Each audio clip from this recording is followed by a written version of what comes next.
మన ప్రియతమ నాయకుడు నరేంద్ర మోదీజీ గారు ప్రధానమంత్రి విచ్చేసి వారి యొక్క ప్రసంగాన్ని మీకు మరియు వారి యొక్క సందేశాన్ని తెలియజేస్తారని చెప్పి మనవి చేస్తున్నాను.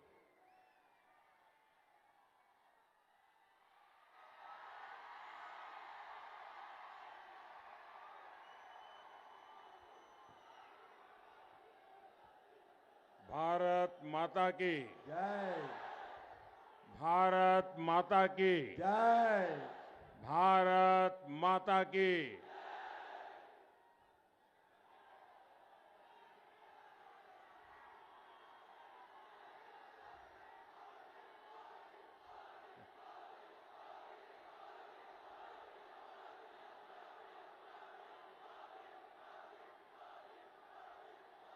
నా తెలంగాణ కుటుంబ సభ్యులందరికీ शुभाभिनंदनलु। बासर सरस्वती मां के चरणों में मेरा प्रणाम।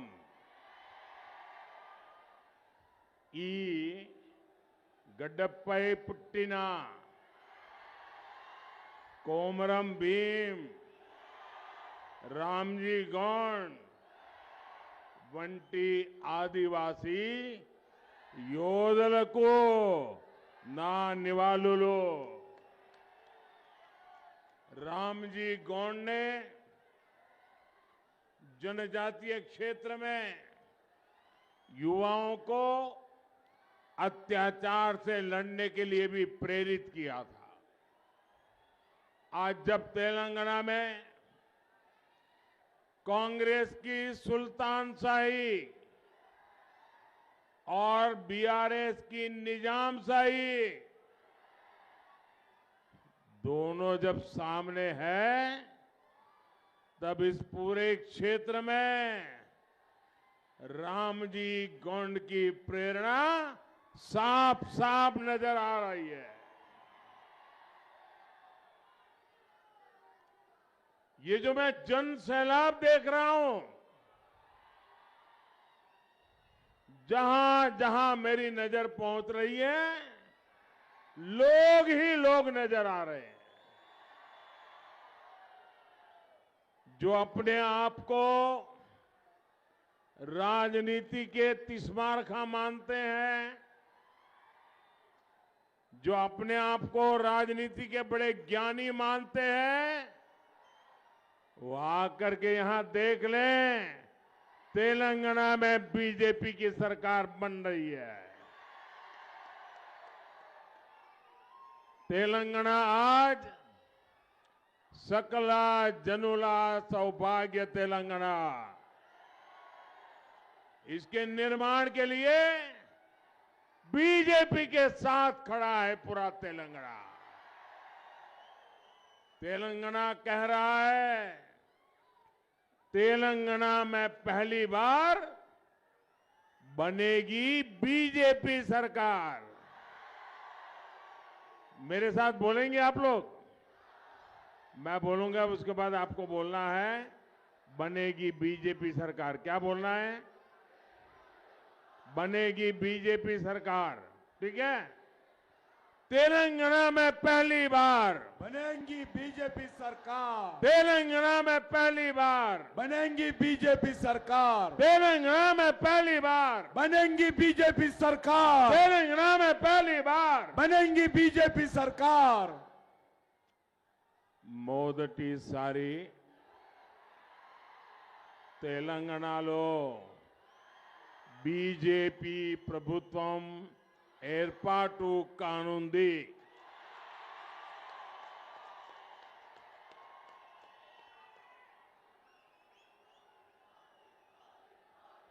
రామ్జీ గోండ్ స్ఫూర్తితో ఈరోజు మనమందరం కూడా ఈ యొక్క గిరిజన ప్రాంతాల్లో ఆదివాసీ ప్రాంతాల్లో పనిచేస్తూ ఉన్నాము। కానీ కాంగ్రెస్ నేతలు సుల్తాన్ తరా పరిపాలన, బీఆర్ఎస్ నేతలు నిజాం తరా పరిపాలన ఈరోజు మనకు అందిస్తున్న విషయము చూస్తూ ఉన్నాము। అందుకే రామ్జీ గోండ్ స్ఫూర్తితో మనమందరం ముందుకెళ్లాల్సినటువంటి అవసరం ఉంది। సకల జనుల సౌభాగ్య తెలంగాణ నిర్మించడానికి మనమందరం ప్రయత్నం చేయాల్సినటువంటి అవసరం ఉంది। తెలంగాణలో మొదటిసారి భారతీయ జనతా పార్టీ పూర్తి మెజార్టీతో అధికారంలో రానున్నదని ఈరోజు మనం చేస్తా ఉన్నాం. నా కుటుంబ సభ్యులారా, बीआरएस ने आपको सिवाय विश्वासघात के कुछ नहीं दिया है.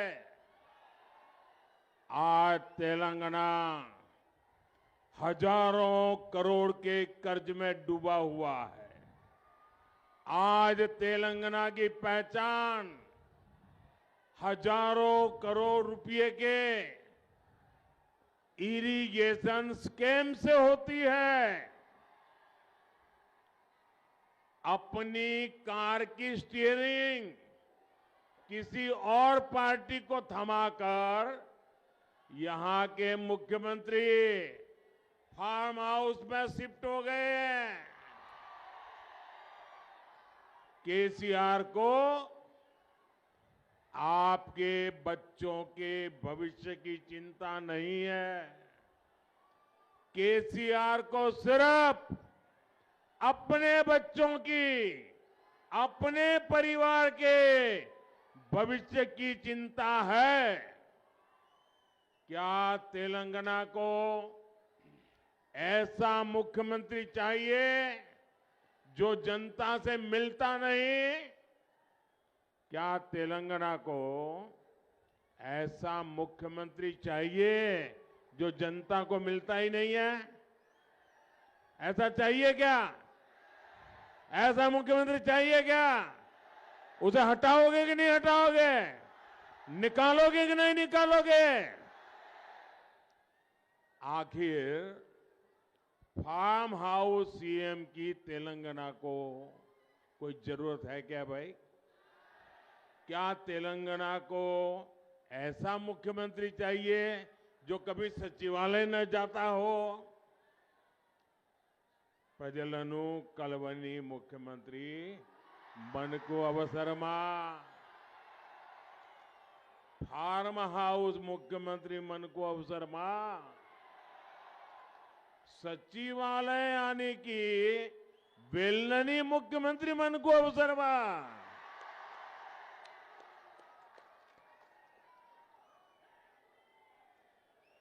మిత్రులారా, బీఆర్ఎస్ మనల్ని మోసం చేసేందుకే ఏ అవకాశాన్ని కూడా వదలడం లేదు.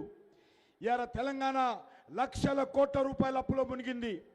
ఈరోజు వేల కోట్ల రూపాయల సాగునీటి కుంభకోణం తెలంగాణలో ఏర్పడింది. ఈరోజు కేసీఆర్ కారు యొక్క స్టీరింగ్, టీఆర్ఎస్ కారు యొక్క స్టీరింగు మజ్లిస్ పార్టీ చేతులు అప్పగించి ఆయన ఫామ్ హౌస్కు షిఫ్ట్ అయ్యాడు. కేసీఆర్ తమ పిల్లల భవిష్యత్తు గురించి ఆలోచన చేస్తున్నాడు. కేవలం ఆయన పిల్లల గురించి ఆలోచన చేస్తున్నాడు తప్ప తెలంగాణ ప్రజల యొక్క భవిష్యత్తు గురించి, తెలంగాణ పిల్లల భవిష్యత్తు గురించి ముఖ్యమంత్రి ఆలోచన చేయడం లేదు. ఫామ్ హౌస్కు పరిమితమైనటువంటి ముఖ్యమంత్రి మనకు అవసరమా? ఆఫీస్కు రానటువంటి ముఖ్యమంత్రి మనకు అవసరమా? తెలంగాణ ప్రజలు ఆలోచన చేయాల్సిందిగా కోరుతా ఉన్నాను. ये जो ऊपर चढ़ गए हैं ना, उनसे मेरी रिक्वेस्ट है जरा नीचे आइए भैया. देखिए इतनी भीड़ है, मैं जानता हूं आप लोग मुझे देख नहीं पाते होंगे, दूर दूर तक है, आप लोग मुझे नहीं देख पाते होंगे, लेकिन कोई गिरेगा तो मुझे बहुत दुख होगा. आप नीचे आ जाइए दोस्तों, प्लीज प्लीज नीचे आ जाइए. ఎక్కిన వాళ్ళందరికీ దయచేసి ఆ పిల్లర్స్ మీద ఎక్కిన వాళ్ళు, తాళ్ళ మీద ఉన్న వాళ్ళకి కింద కూర్చోండి, పక్కన వాళ్ళు దింపండి వాళ్ళను. देखिए आपका प्यार मेरे सर आंखों पर, लेकिन आप प्लीज नीचे आ जाइए. देखिए किसी को चोट लग जाएगी भाई. अब भीड़ इतनी ज्यादा है, आप मुझे नहीं देख पाते हैं, मैं इसके लिए तो क्षमा मांगूंगा, लेकिन मेरे दिल की बात आप तक पहुंचाऊंगा. నన్ను మీరు చూడలేకపోతున్నందుకు నన్ను క్షమించండి, కానీ నా మాట మాత్రము మీ గుండెల్లో అందుకునే విధంగా నేను మాట్లాడతాను. मैं कब से देख रहा हूं ये बच्ची तिरंगा झंडा लेकर के ऐसे देखिए वो भारत माता बन के आई है. वाह वाह वाह. हाँ, देखिए हर नौजवान को प्रेरणा दे रही है बच्ची।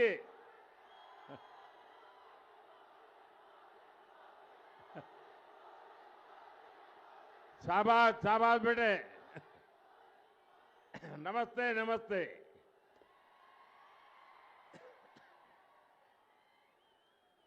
ना कुटुंब सभ्युलारा बीजेपी को तेलंगाना के गरीबों की चिंता है, लेकिन बीआरएस सरकार यहां गरीब कल्याण के कार्यों में भी ब्रेक लगाती है। मोदी, आप मोदी को जानिए, ये मोदी अपना घर बनाने के लिए नहीं, बल्कि आपका घर, गरीबों का घर बनाने के लिए घर छोड़ के निकला है। बीते 10 वर्षों में 4 करोड़ से अधिक गरीब परिवारों को पक्के घर मिल चुके हैं। यहां तेलंगाना में भी केंद्र सरकार ने बहुत प्रयास करके करीब 2.5 लाख घरों का निर्माण पूरा किया है। लेकिन आप ये जानकर हैरान रह जाएंगे, इनमें से हजारों घरों को तेलंगाना सरकार गरीबों को देती नहीं है।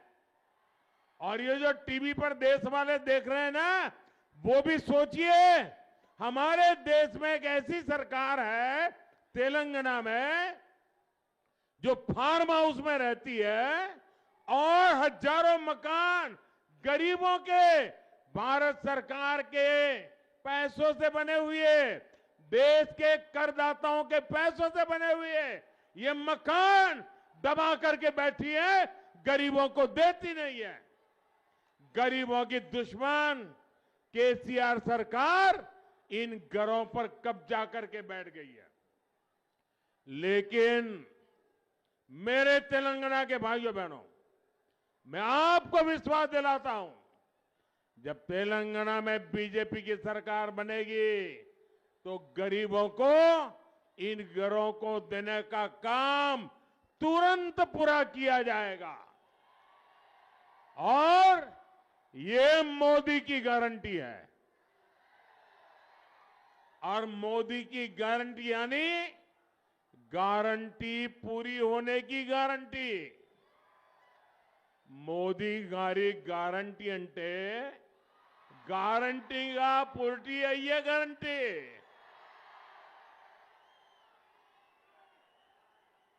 మిత్రులారా, ఈరోజు భారతీయ జనతా పార్టీ తెలంగాణ ప్రజల గురించి ఆలోచన చేస్తూ ఉంది. కానీ ఇక్కడ తెలంగాణ ప్రభుత్వము పేద ప్రజల సంక్షేమానికి వస్తున్నటువంటి కార్యక్రమాలను అడ్డుకుంటా ఉంది. మోదీ అనేటువంటి వ్యక్తి, ఎవరైతే ప్రధానమంత్రి గారు అంటున్నారో, మోదీ అనేటువంటి వ్యక్తి నేను ఈరోజు ప్రధానమంత్రిగా అయ్యింది నా ఇల్లు కట్టుకోవడానికి రాలేదు, నేను పేదలకు ఇల్లు కట్టియడం కోసం ప్రధానమంత్రి అయ్యాను. గత 5 ఏళ్లుగా దేశవ్యాప్తంగా 4 కోట్ల ఇల్లు కట్టించాను. తెలంగాణలో కూడా కేంద్ర ప్రభుత్వం ఇల్లు కట్టడం కోసం డబ్బిస్తే ఈరోజు ఇల్లు కట్టకుండా అడ్డుకుంటా ఉన్నాడు. సోదరులారా, ఒకటి మనవి చేస్తా ఉన్నాను, ఇక్కడ ఉండేటువంటి ప్రభుత్వము పేదల వ్యతిరేక ప్రభుత్వము. ఈ ప్రభుత్వము కట్టినటువంటి ఇళ్లను కూడా పేదలకు ఇవ్వలేదు. కేంద్ర ప్రభుత్వం ఇచ్చినటువంటి ఇల్లు కూడా కట్టి కూడా కేంద్ర ప్రభుత్వం ఇవ్వలేదు. అందుకే చెప్తున్నాడు, మోడీ గ్యారంటీ తప్పకుండా ఈ ఇళ్లన్నీ కూడా భారతీయ జనతా పార్టీ ప్రభుత్వం వచ్చిన తర్వాత అక్రమంగా తీసుకునే వాళ్ళ నుంచి తీసుకొని పేదలకు ఇస్తాము. భారతీయ జనతా పార్టీ ప్రభుత్వం అంటే పేదలకు గ్యారంటీ, గ్యారంటీ అంటే మోదీ గ్యారంటీ అని ఈరోజు మనం చేస్తా ఉన్నాను. నా కుటుంబ సభ్యులారా,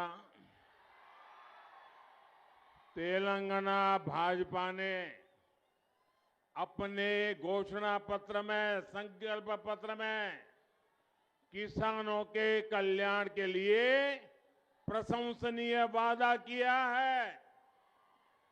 निर्मल और निजामाबाद में यहां तो हल्दी की खेती बड़े स्तर पर होती है। हल्दी किसानों की बहुत पुरानी मांग को भी केंद्र की बीजेपी सरकार ने पूरा किया है। मैंने हल्दी किसानों के लिए नेशनल टर्मरिक बोर्ड को गठन की घोषणा कर दी है। अब तेलंगाना बीजेपी ने अपने घोषणा पत्र में निजामाबाद को टर्मरिक सिटी बनाने का वादा किया है और आरमोर हल्दी के लिए जीआई टैग देने का भी वादा किया है। इससे निश्चित तौर पर निर्मल की हल्दी किसानों को भी बहुत फायदा होगा। और आपको पता होगा, कोविड के बाद पूरी दुनिया में हल्दी की मांग बढ़ी है। पूरी दुनिया को हल्दी का महत्व समझ में आया है और इसलिए आपके लिए तो ये हल्दी दुनिया में जाने का एक नया रास्ता बन गई है। మిత్రులారా, భారతీయ జనతా పార్టీ తెలంగాణ ఎన్నికల ప్రణాళికలో రైతుల గురించి అనేక కార్యక్రమాలు మేనిఫెస్టోలో ప్రకటించడం జరిగింది.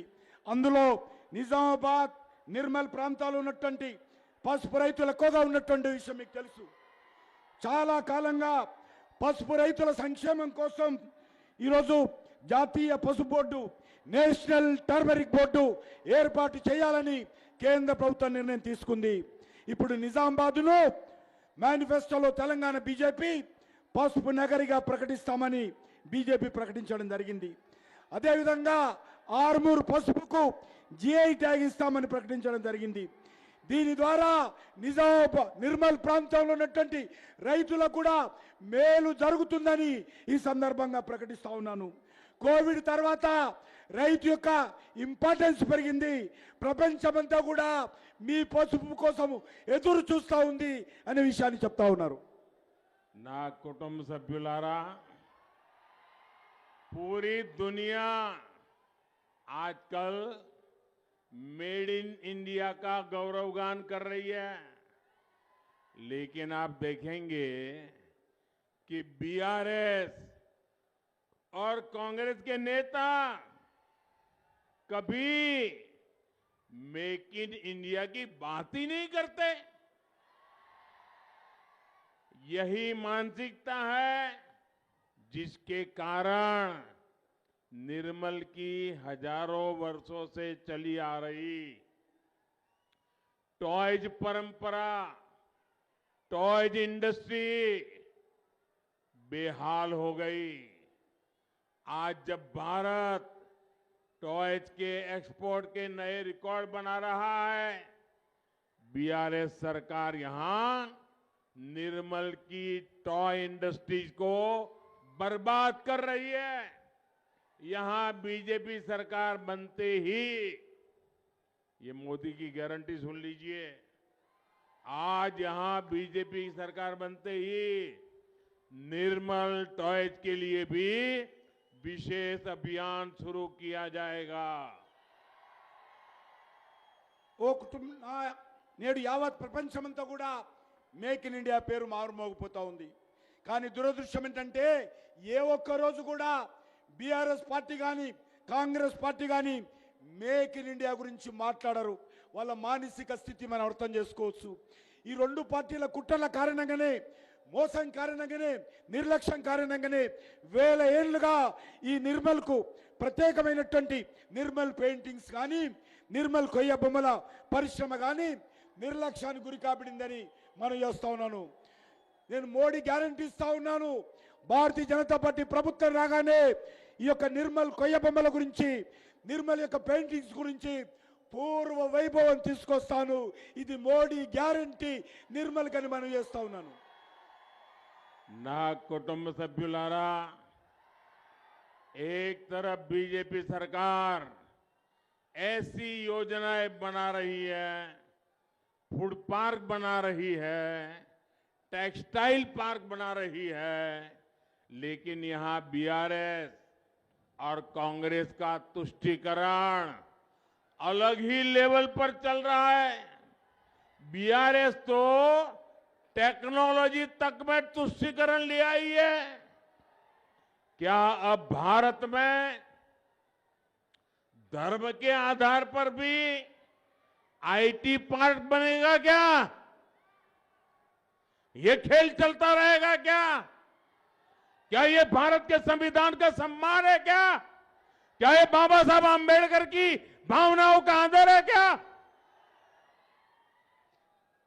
మిత్రులారా, ఒకవైపు భారతీయ జనతా పార్టీ ఫుడ్ పార్కులు టెక్స్టైల్ పార్కుల గురించి మాట్లాడుతుంది. వరంగల్లో కూడా మెగా టెక్స్టైల్ పార్క్ మంజూరు చేయడం జరిగింది. కానీ దురదృష్టం ఏంటంటే ఈ రాష్ట్రంలో దేశంలో ఉన్నటువంటి కాంగ్రెస్ పార్టీ కానీ బీఆర్ఎస్ పార్టీ కానీ బుజ్జగింపు రాజకీయాలు చేస్తూ ఉంది. బీఆర్ఎస్ పార్టీ ఒక అడుగు ముందుకెళ్ళి టెక్నాలజీ విషయంలో కూడా బుజ్జగింపు ఆలోచన చేస్తూ ఉంది. మీరు చూశారు ఎప్పుడైనా భారతదేశంలో ఎక్కడైనా కూడా మతం పేరుతో ఐటీ పార్కులు పెట్టించినటువంటి పరిస్థితి ఉన్నదా? కానీ ఈరోజు కాంగ్రెస్ పార్టీ ఈరోజు తెలంగాణలో మతం పేరు మీద ఐటీ పార్కులు పెడతామని చెప్పడం ఏదైతున్నదో చాలా సిగ్గుచేటు. ఇది ఓట్ల ఆట ఆడుతా ఉన్నారు. ఇది భారత రాజ్యాంగానికి ప్రమాదకరము. ఇంత దుర్మార్గంగా కాంగ్రెస్ పార్టీ వ్యవహరిస్తూ ఉంది. నా కుటుంబ సభ్యులారా, बीजेपी का हर प्रयास है कि आपके पैसे बचें, आपकी कमाई का सही इस्तेमाल हो। पहली बार देश में मुफ्त राशन देने की योजना, मुफ्त चावल देने की योजना हमने शुरू की। और इतना ही नहीं, अब तो इसे मैं आगे 5 साल तक मुफ्त देने का संकल्प कर चुका हूं। देश के इतिहास में पहली बार आयुष्मान भारत योजना के तहत मुफ्त इलाज की व्यवस्था बीजेपी सरकार ने की। मुफ्त भोजन, मुफ्त इलाज। दुनिया भर में मुश्किल चुनौतियों के बावजूद केंद्र की बीजेपी सरकार ने पेट्रोल डीजल के दाम घटाए और बीजेपी सरकारें राज्यों में जहां जहां है, उत्तर प्रदेश हो, गुजरात हो, हरियाणा हो, महाराष्ट्र हो, गोवा हो, सब जगह पे बीजेपी की राज्य सरकारों ने वैट घटाया। लेकिन बीआरएस सरकार ने वैट नहीं घटाया, आपको राहत नहीं दी। पेट्रोल डीजल धरलू तक गाला बद्दा। बीजेपी की सरकार बनते ही इस पर एक्शन लिया जाएगा। जनता के हित में फैसला लिया जाएगा। మిత్రులారా, మీ డబ్బులు ఆదా కావాలని భారతీయ జనతా పార్టీ ప్రయత్నం. మీ ఖర్చు తగ్గించాలి, మీకు మేలు జరగాలని భారతీయ జనతా పార్టీ ప్రభుత్వం. మీ సంపాదనంతా ఉపయోగపడాలని కోరుకుంటున్నాం. మొదటిసారిగా ప్రపంచంలో ఎక్కడ లేని విధంగా భారతదేశంలో ప్రతి పేదవాడికి 5 కేజీల బియ్యము ఉచితంగా ఇస్తున్న విషయం మీకు తెలుసు.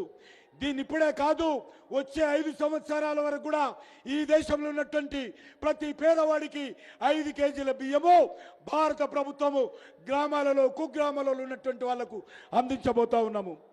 దేశ చరిత్రలో మొదటిసారి పిఎస్ ఆయుష్మాన్, ప్రధానమంత్రి ఆయుష్మాన్ భారత్ కింద పేదలకు ఉచితంగా వైద్య సహాయం అందిస్తా ఉన్నాము. పేదవాడికి ఉచితంగా ఆహారము, పేదవాడికి ఉచితంగా వైద్యము, ఇది నా లక్ష్యము అని ప్రధానమంత్రి గారు చెప్తా ఉన్నారు. ప్రపంచవ్యాప్తంగా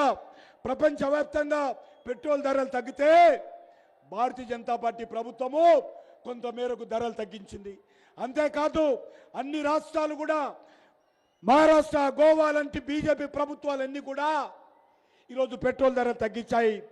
ధరలు తగ్గించినటువంటి రాష్ట్రం ఏదైనా ఉండదంటే దుర్మార్గమైనటువంటి టీఆర్ఎస్ ప్రభుత్వము, కేసీఆర్ ప్రభుత్వము. అని మనం చేస్తా ఉన్నాను. అందుకే భారతీయ జనతా పార్టీ ప్రభుత్వం రాగానే పెట్రోల్ ధరలు వెంటనే తగ్గిస్తామని మనం చేస్తా ఉన్నాను. ना कुटुंब सभ्युलारा, तेलंगाना के लोगों को एक बात हमेशा याद रखनी चाहिए। बीआरएस और कांग्रेस ये एक दूसरे की कार्बन कॉपी है। केसीआर सोच और अप्रोच दोनों से ही कांग्रेस ही है, और कांग्रेस को पड़ने वाला हर वोट सीधा बीआरएस को ही जाएगा।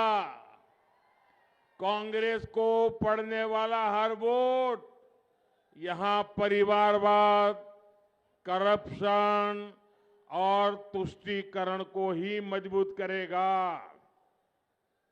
इसलिए बीआरएस के कुशासन का विकल्प सिर्फ और सिर्फ बीजेपी है, सिर्फ और सिर्फ बीजेपी है।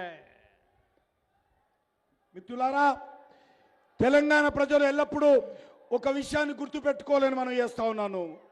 బీఆర్ఎస్ పార్టీ, కాంగ్రెస్ పార్టీ రెండు ఒకటే. ఒకటి జిరాక్స్ కాపీలు మాత్రమే.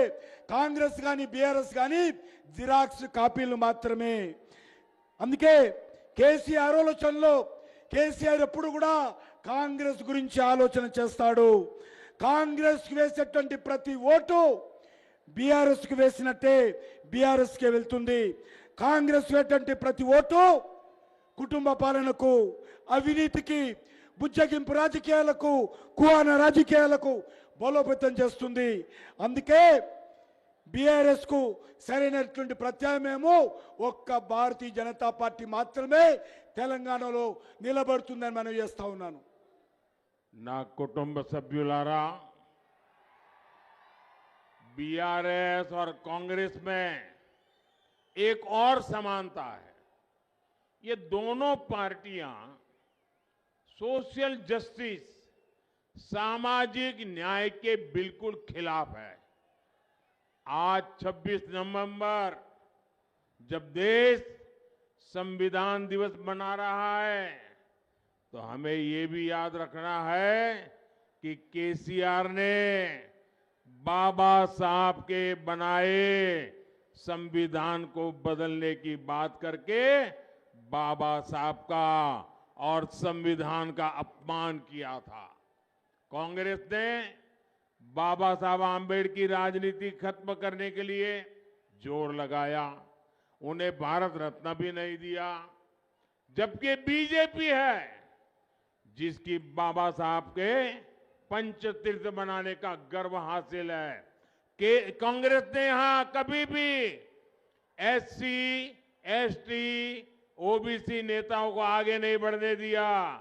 बीआरएस ने भी दलित सीएम बनाने का वादा किया था, लेकिन केसीआर ने 10 साल सत्ता अपने पास रखी और अपने बेटे बेटियों को आगे बढ़ा रहा है।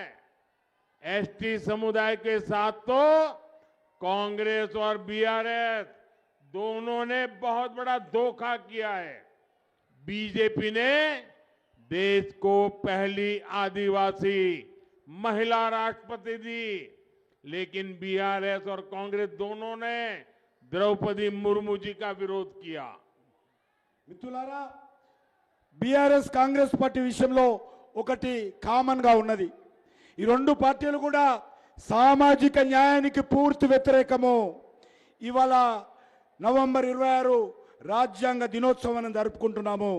ఈ సందర్భంగా గుర్తుపెట్టుకోవాలి, అంబేద్కర్ రాసినటువంటి రాజ్యాంగాన్ని మారుస్తానని కేసీఆర్ చెప్పాడు. ఇది డాక్టర్ బాబాసాహెబ్ అంబేద్కర్ అవమానం చేయడమే కాకుండా రాజ్యాంగాన్ని కూడా అవమానమని మనం చేస్తా ఉన్నాను. కాంగ్రెస్ పార్టీ డాక్టర్ బాబాసాహెబ్ అంబేద్కర్ కు రాజకీయాలు లేకుండా అనేక రకాలుగా ఆయన మీద అవమానం చేశారు. చివరికి ఆయనకు భారత రత్న కూడా అంబేద్కర్ కు, బాబాసాహెబ్ అంబేద్కర్ కు కాంగ్రెస్ పార్టీ ఇవ్వలేదు. కానీ భారతీయ జనతా పార్టీ బాబాసాహెబ్ అంబేద్కర్ జీవితం ముడిపడినటువంటి 5 పవిత్ర స్థానాలను పంచతీర్థ పేరుతో అభివృద్ధి చేశాను. కాంగ్రెస్ పార్టీ ఏనాడు కూడా తెలంగాణలో ఎస్సీ ఎస్టీ బీసీ నేతలను ముందుకు రానియలేదు. బీఆర్ఎస్ పార్టీ కూడా దళితుని సీఎం చేస్తానని అన్యాయం చేయడం జరిగింది. కానీ సీఎం ఆయన కేసీఆర్ ఎవరైతే ఉన్నారో ఆయన సీఎం కావడమే కాదు, ఆయన కలలు కంటున్నాడు కొడుకును సీఎం చేయాలని, ఆయననే ప్రోత్సహిస్తున్నాడు.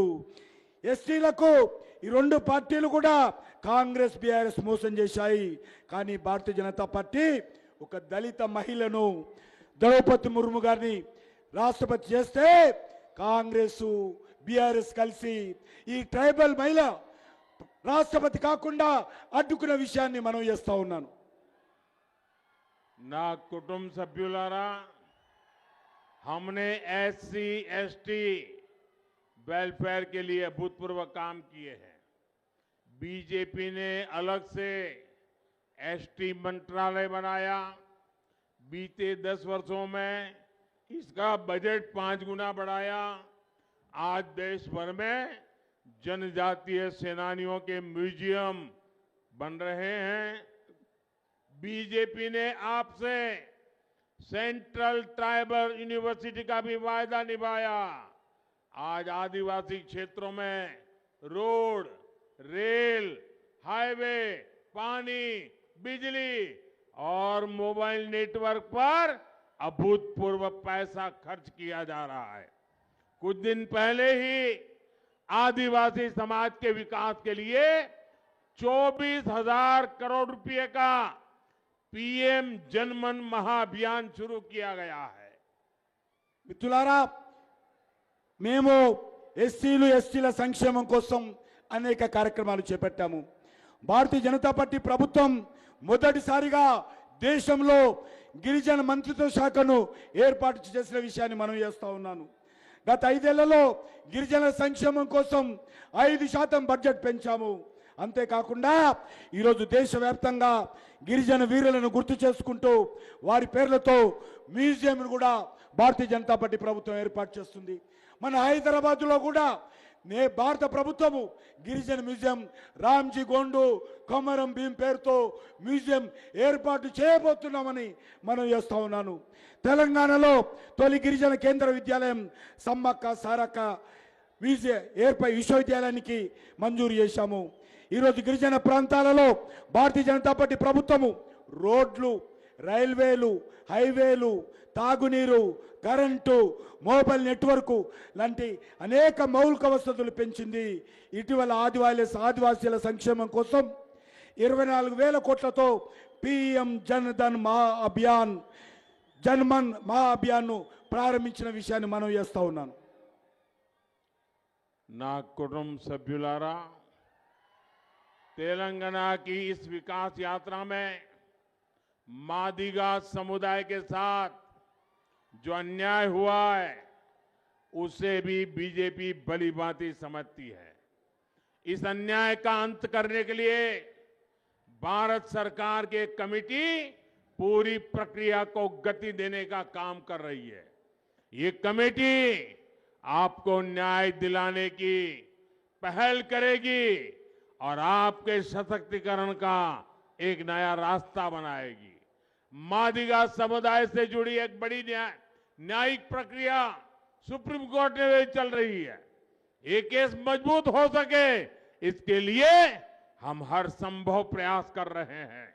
మిత్రులారా, తెలంగాణలో మాదిగ సమాజం విషయంలో కూడా చాలా అన్యాయం జరిగింది. ఈ అన్యాయాన్ని భారతీయ జనతా పార్టీ గుర్తించింది. వీరి దశాబ్దాల ఆకాంక్షలను పూర్తి చేసే లక్ష్యంతో వర్గీకరణ వేగవంతం చేయడానికి బీజేపీ ప్రభుత్వము ఒక కమిటీని ఏర్పాటు చేయబోతుంది.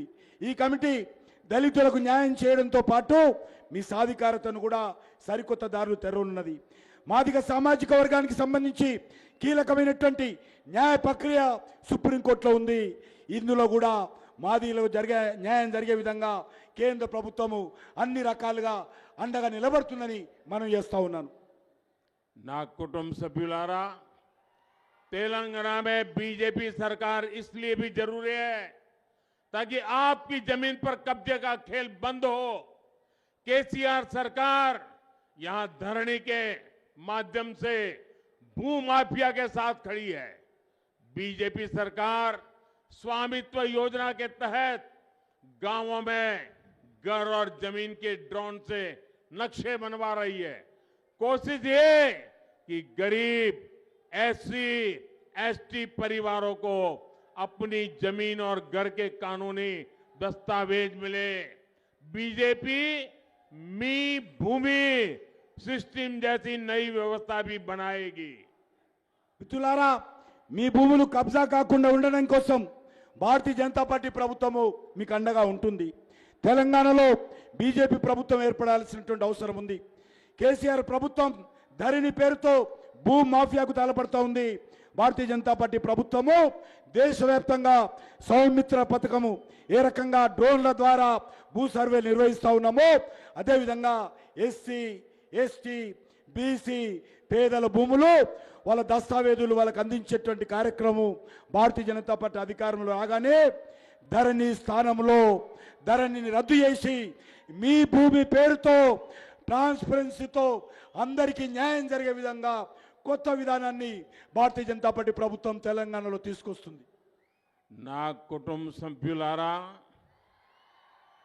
आने वाले 5 साल तेलंगाना के लिए बहुत अहम है। आपको पता है कि 24 के चुनावों के बाद केंद्र में एक बार फिर बीजेपी की सरकार बनने वाली है। ऐसे में अगर तेलंगाना में भी बीजेपी सरकार रहेगी तो राज्य का विकास और तेज होगा। डबल इंजन की ताकत तेलंगाना को डबल ऊंचाई पर ले जाएगी। మిత్రులారా, వచ్చేటువంటి 5 సంవత్సరాలు తెలంగాణ రాష్ట్రం చాలా కీలకమైన సమయం. కేంద్రంలో మనం చేస్తా ఉన్నా నేను 2024లో ఏవైతే పార్లమెంట్ ఎన్నికలు జరుగుతాయో ఆ ఎన్నికల్లో ఎవరు వద్దన్నా ఎవరు కాదన్నా భారతీయ జనతా పార్టీ ప్రభుత్వము దేశంలో మళ్ళీ రాబోతుంది. ఇందులో ఏ రకమైనటువంటి సందేహం లేదు. ఇదే సమయంలో తెలంగాణలో కూడా బీజేపీ ప్రభుత్వం వస్తే కేంద్రము రాష్ట్రము కలిసి డబుల్ ఇంజన్ సర్కార్తో ఈ ప్రాంతాన్ని అభివృద్ధి చేయడానికి దేశం ఈ అభివృద్ధిని వేగవంతంగా పరుగులెత్తించడానికి ఉపయోగపడుతుంది. కాబట్టి డబుల్ ఇంజన్ సర్కార్ను తీసుకురావాల్సిందిగా కోరుతా ఉన్నాను. मैं कुछ बातें आपसे करना चाहता हूं। हिंदी समझ लेंगे आप जवाब देंगे पक्का? तो मेरे साथ एक काम कीजिए, आपका मोबाइल फोन निकालिए, उसकी फ्लैश लाइट चालू कीजिए और मैं जो कहता हूं बोलना होगा आपको। तेलंगाना में बीजेपी सरकार बनाएंगे, बीजेपी सरकार बनाएंगे, बीजेपी सरकार बनाएंगे, बीजेपी सरकार बनाएंगे, मादिगा समाज को न्याय दिलाएंगे, मादिगा समाज को न्याय दिलाएंगे। अच्छा, मेरा एक और काम करेंगे, पक्का करेंगे? ये चुनाव वाला काम नहीं है, करेंगे, पक्का करेंगे। देखिए, काम करना है आपको। यहां से जब जाएंगे ना तो आप जरा मोबाइल फोन का फ्लैश चालू रखिए, बंद मत कीजिए। हाँ, मेरा काम बड़ा महत्वपूर्ण है, आपको वादा करना है, करेंगे ना? एक काम मेरा करना है, ये मेरा निजी काम है। देखिए, घर घर जाना और जाकर के हर किसी को प्रणाम करना और कहना कि अपने मोदी जी निर्मल आए थे और मोदी जी ने आप सब परिवारजनों को प्रणाम कहा है, नमस्कार कहा है। ये मेरी बात पहुंचा दोगे? जरा हाथ ऊपर करके बताओ, पहुंचा दोगे? घर घर जाओगे, मेरा नमस्कार कहोगे, हर एक परिवार से मेरे लिए आशीर्वाद मांगोगे? जब हर परिवार मुझे आशीर्वाद देता है तो मुझे एक नई ऊर्जा मिलती है, नई ताकत मिलती है। आपके लिए काम करने का बड़ा हौसला बुलंद हो जाता है। और इसलिए घर घर जाएंगे, कमल खिलाएंगे, भाजपा जिताएंगे। बहुत बहुत धन्यवाद। बोलिए भारत माता की, भारत माता की, भारत माता की। शाबाश।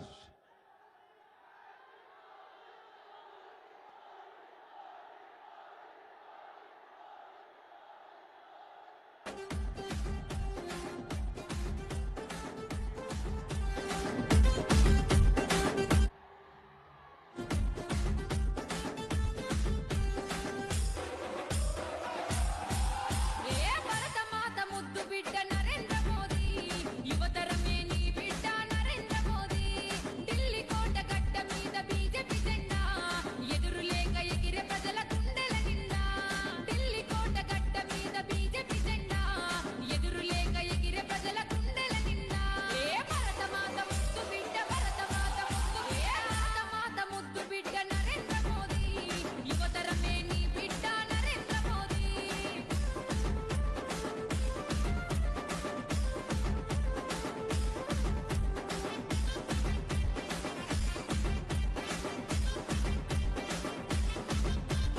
కాకులన్నీ ఏకమై కావుమన్నవి, కోకిలమ్మ కూతనే ఆపకున్నవి. దేశమాత సేవలో త్యాగజీవివి, సరిహద్దు యుద్ధములో సమరజీవివి. కాకులన్నీ ఏకమై కావుమన్నవి, కోకిలమ్మ కూతనే ఆపకున్నవి. దేశమాత సేవలో త్యాగజీవివి, సరిహద్దు యుద్ధములో సమరజీవివి. ఏ భరతమాత ముద్దు బిడ్డ, భరతమాత ముద్దు బిడ్డ, భరతమాత ముద్దు బిడ్డ నరేంద్ర మోదీ, యువతరమే నీ బిడ్డ నరేంద్ర మోదీ.